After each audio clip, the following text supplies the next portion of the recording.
Alhamdulillah, we thank Allah subhanahu wa ta'ala for allowing us another chance to come and listen to His words. Today the guidance comes from the speech of the greatest human being, the paragon of Allah's creation, Muhammad sallallahu alayhi wasallam. We have been looking at examples of Allah subhanahu wa ta'ala is going to redeem us and give us a good life in this world and a blissful life in the hereafter. Because Allah subhanahu wa ta'ala told us, "Man amila salihan min dhakarin aw untha wa huwa mu'minun falanuhyiyannahu hayatan tayyibah." Allah gave us a formula of living a good life here. We are all depressed. People have their anxieties. People have their depressions. Those that are rich, they are still depressed, and the poor don't know even how to paint their picture. But Allah subhanahu wa ta'ala has given us a blanket way out. He has given us a formula free of charge. If you want to have a good life in this world, execute actions of virtue. Be virtuous with your Lord. Do something for your Creator and have your faith intact with Allah subhanahu wa ta'ala. Then He will open the doors for you. We have been seeing examples. We first saw Musa alayhi salatu wasalam, how Allah opened for him the doors in Madian. Last JUMAH we looked at Ibrahim alayhi salam and Hajar, the wife, and Ismail. How Allah opened for them the door when they didn't have any hopes in the desert of Arabia. And now today, since some people could say, no, Musa was a prophet and Ibrahim was a prophet, you're giving examples that are not fit for me. I want an example that is fitting for me. Because the prophet, Allah can automatically take care of him. Today, the man we are looking at, the Prophet never even named him. But example that Allah subhanahu wa ta'ala painted on the tongue of Muhammad sallallahu alaihi wasallam is for me and you to take. A layman is example. The story goes in Sahih Muslim, the hadith of Abu Hurairah. The Prophet sallallahu alaihi wasallam says, one man was moving in a desert and he saw a cloud, rain cloud, and a voice came from that rain cloud. And he said, you go and water the garden of so and so. And that man, the name was not given to us by the Prophet, because the lesson is not on the name of the person, but the lesson is on the action of the man that prompted Allah to open the doors. So the man had the voice, you go and water the garden of so and so.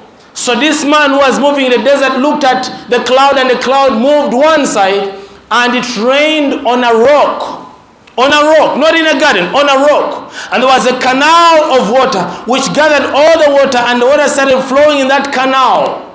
So the man who had the voice in the cloud followed that water canal, and the water canal led him into a garden of some person.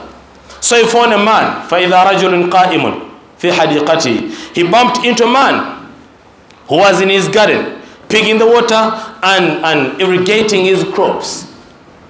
When the entire place didn't have any rains. But Allah subhanahu wa ta'ala made a program for this gentleman.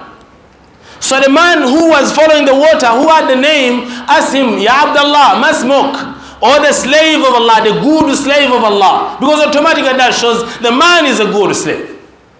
So he said, oh slave of Allah, what is your secret? What's your name? So the man mentioned the name, and the name corresponds to the name that he had in the cloud. So he said, what is the secret? Can you tell me the secret? Why? What do you do with this garden? And the man explained his case.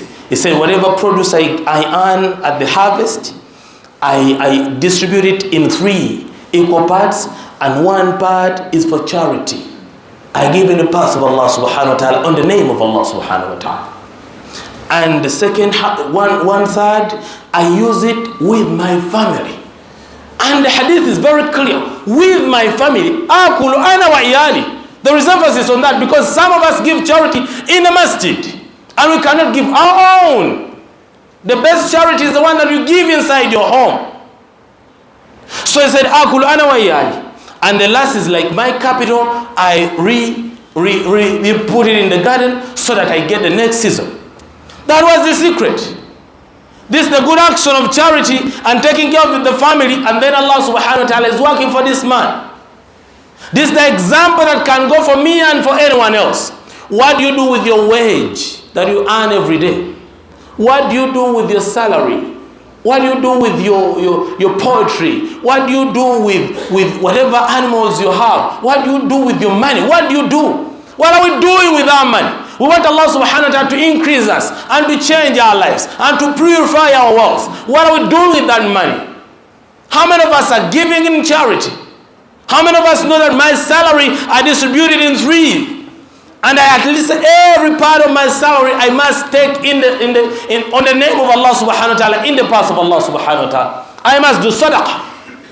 But we still want, by hoarding, you don't want to give, you don't give your children, you don't give your wife, your mother is crying, your siblings are crying, you are in town driving, fuel, burning fuel, your mother doesn't have sugar, your mother doesn't have a roof, a basic roof above her. Your siblings are dying, they don't have capital. For you are racing with naked women on beaches, making baby showers, establishing weddings that are flamboyant, taking people for whatever kind of nonsense that people are engaged in today. But your siblings are crying. Your parents are crying. Your own children are crying.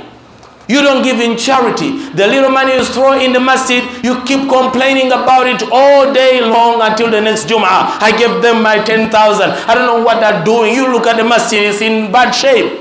You are also in bad shape. You're also in bad shape. Rectify your affairs so Allah subhanahu wa ta'ala can do barakah for you. This is the method. من عمل صالحا من ذكر أو أنثى وهو مؤمن فلنحيينه حياة طيبة. That's the beauty of this deen.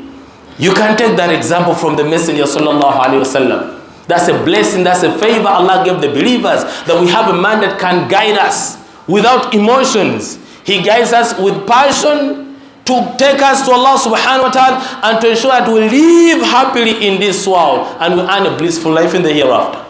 So everyone know how you're going to deal with your money.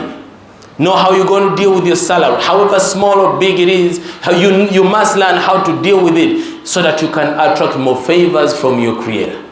That's the message from our dear Prophet, and may Allah subhanahu wa ta'ala guide us.